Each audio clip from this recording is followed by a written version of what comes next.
حکایت زندگی موت کی امانت.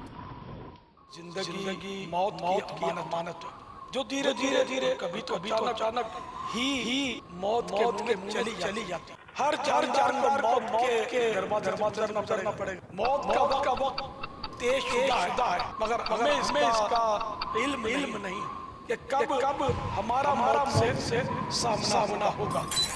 دلا غافل نہ ہو یک دم، یہ دنیا چھوڑ جانا ہے، باغیچے چھوڑ کر خالی زمیں اندر سمانا ہے. حضرت سیدنا عمر بن عبدالعزیز علیہ رحمت اللہ العزیز ایک جنازے کے ساتھ قبرستان تشریف لے گئے. وہاں ایک قبر کے پاس بیٹھ کر غور و فکر میں ڈوب گئے. کسی نے عرض کی یا امیر المومنین آپ یہاں اکیلے کیسے تشریف فرمائیں؟ فرمانے لگے ابھی ایک قبر نے مجھے پکار کر بلایا اور کہنے لگی اے عمر ابن عبدالعزیز مجھ سے کیوں نہیں پوچھتے کہ میں اپنے اندر آنے والوں کے ساتھ کیا برتاؤ کرتی ہوں؟ میں نے اس قبر سے کہا مجھے ضرور بتا. وہ کہنے لگی جب کوئی میرے اندر آتا ہے تو میں اس کا کفن پھاڑ کر بدن کے ٹکڑے کر ڈالتی اور اس کا گوشت کھا جاتی ہوں. کیا آپ مجھ سے یہ نہیں پوچھیں گے کہ میں اس کے جوڑوں کے ساتھ کیا کرتی ہوں؟ میں نے کہا یہ بھی بتا. تو کہنے لگی ہتھیلیوں کو کلائیوں سے، گھٹنوں کو پنڈلیوں سے اور پنڈلیوں کو قدموں سے جدا کر دیتی ہوں. اتنا کہنے کے بعد حضرت سیدنا عمر بن عبدالعزیز رضی اللہ تعالیٰ عنہ ہچکیاں لے کر رونے لگے.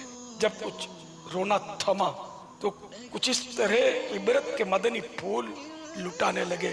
اے اسلامی بھائیو، اس دنیا میں ہمیں بہت تھوڑا عرصہ رہنا ہے. جو اس دنیا میں صاحب اقتدار ہے وہ آخرت میں نہایت ذلیل و خوار ہوگا. جو اس جہاں میں مالدار ہے وہ آخرت میں غریب و نادار ہوگا. اس دنیا کا جوان بوڑھا ہو جائے گا اور جو زندہ ہے وہ مر جائے گا. دنیا کا تمہاری طرف آنا تمہیں دھوکے میں نہ ڈال دے، کیونکہ تم جانتے ہو کہ یہ بہت جلد رخصت ہو جاتی ہے. خدا کی قسم جو بے عمل دنیا میں آرام دہ نرم بستر پر ہوتے تھے لیکن اب اپنے گھر والوں اور وطن کو چھوڑ کر راحت کے بعد تنگی میں ہیں. ان کی اولاد گلیوں میں دربدر ہے کیونکہ ان کی بیواؤں نے دوسرے نکاح کر کے پھر سے گھر بسا لیے. ان کے رشتہ داروں نے ان کے مکانات پر قبضہ جما لیا اور میراث آپس میں بانٹ لی.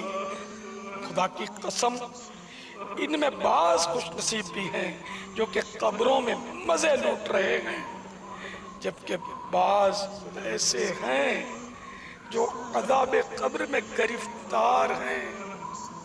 اے میرے بھائیو چھوڑو گناہوں کی جاؤ سدھر ورنہ پھنس جاؤ گے قبر میں سر گر عذابوں کو دیکھو گے جاؤ گے ڈر تم بتاؤ کہاں جاؤ گے بھاگ کر.